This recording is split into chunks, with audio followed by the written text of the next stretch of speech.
खाड़ा होई दर्शन ला आसरा लगावे हो।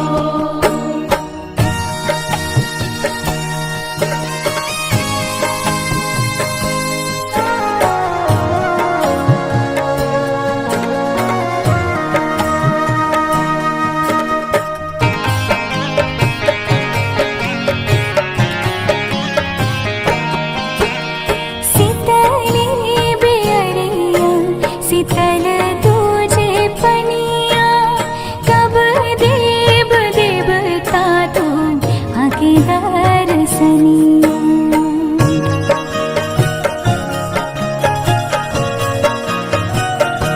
हाँ शीतली बेअरिया शीतल तुझे पनिया कब देव देवता तू आके दर्शनिया।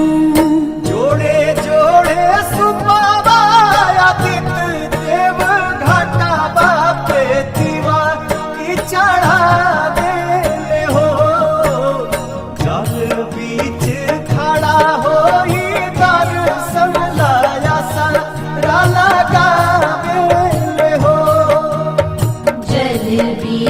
खड़ा होई दर्शन ला आसरा लगावे हो।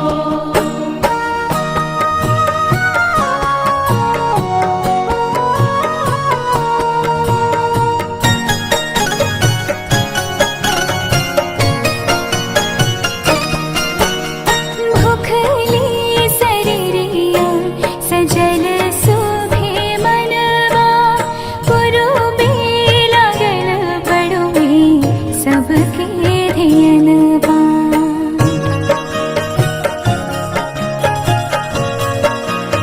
हाँ भूखली शरीरिया सजल सुभे मनवा पुरुबे लागल बड़ुए सबके धियनवा। जोड़े जोड़े दौड़ाय दीनानाथ घाटा बापे दीवा की चढ़ावे हो। जल बीच खड़ा होई दर्शन ला आसरा लगावे हो। जल बीच खड़ा होई दर्शन ला आसरा लगावे हो।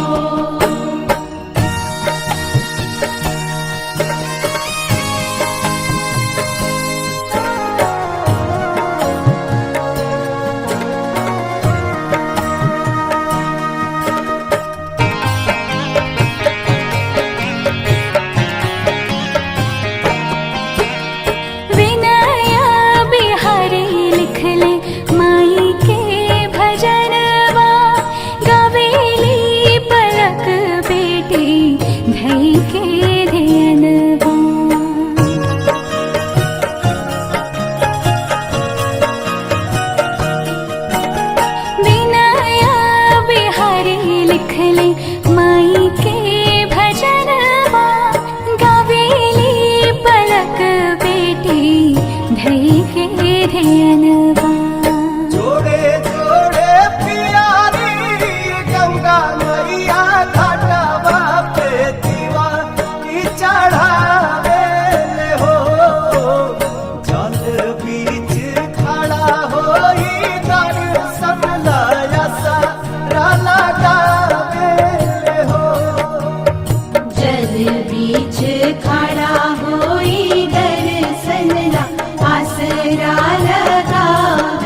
के वरिष्ठ नेता दिलीप गोड़ंबी जी, ललित कुमार दुबे और यहाँ आए हुए सारे भाई बहनों और माताओं,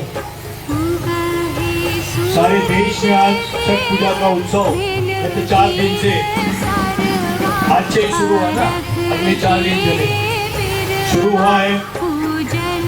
और देश की हिंदू संस्कृति की भारतीय विशेषता है, अलग अलग भाषाएं हैं, अलग अलग व्यवहार है, अलग अलग त्योहार है, लेकिन सबका अर्थ एक ही है कि भगवान की आराधना करना, ईश्वर की आराधना करना, मन शुद्ध रख के करना। और ये 7 दिन में बहुत बड़ी सुचिरपुता से ये त्योहार मनाया जाता है।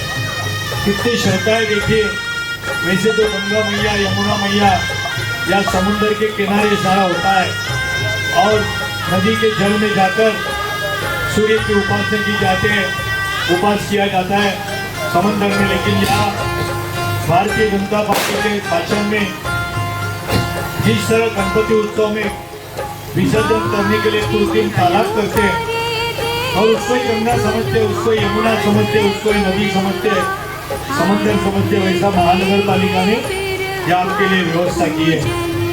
माहौल भी कितना है, देखिए यहाँ कोई पहचाना नहीं जाता है कि कौन गरीब है, कौन अमीर है, कौन फ्लैट में रहता है, कौन झुग्गी झोंपड़े में रहता है।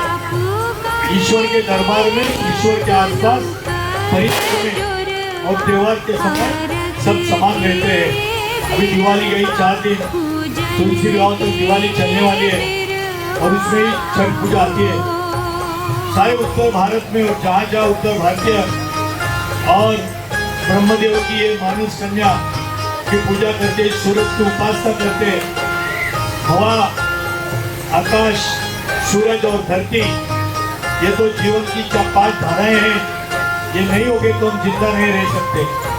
और इसलिए मैं यहाँ के सभी कार्यकर्ताओं को, दुबे जी को और सभी मेरे भाई बहनों को बधाई देता हूँ और ईश्वर से प्रार्थना करता हूँ कि सारे दुनिया में सारे धर्म का हमको सम्मान करते, किसी का अपमान हिंदू धर्म करता नहीं है।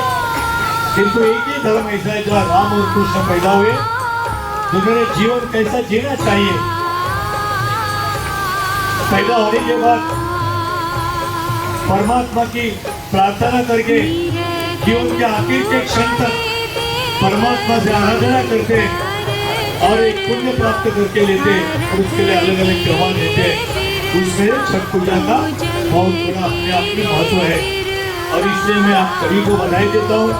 बारिश है तो भी आप आए, एक कृत्रिम तालाब बनाया, उसको ही गंगा का पानी समझते, यमुना समझते, गोदावरी नदी समझते, समंदर समझते। ये अपनी भावना सबसे बड़ी होती है और उस सारे भावनाओं का आदर करके आपको नमन करके मेरे सभी साथियों को मैं बधाई देता हूँ। मुझे वहाँ बुलाया, मेरा सम्मान किया और इसलिए दुबे जी को, उनके कार्यकर्ताओं को बहुत बहुत धन्यवाद देता हूँ। नमस्कार, माता जी का जय हो, छठ पूजा माता जी का जय हो, सूर्य भगवान की जय हो, हिंदू धर्म का जय जयकार हो। नमस्कार।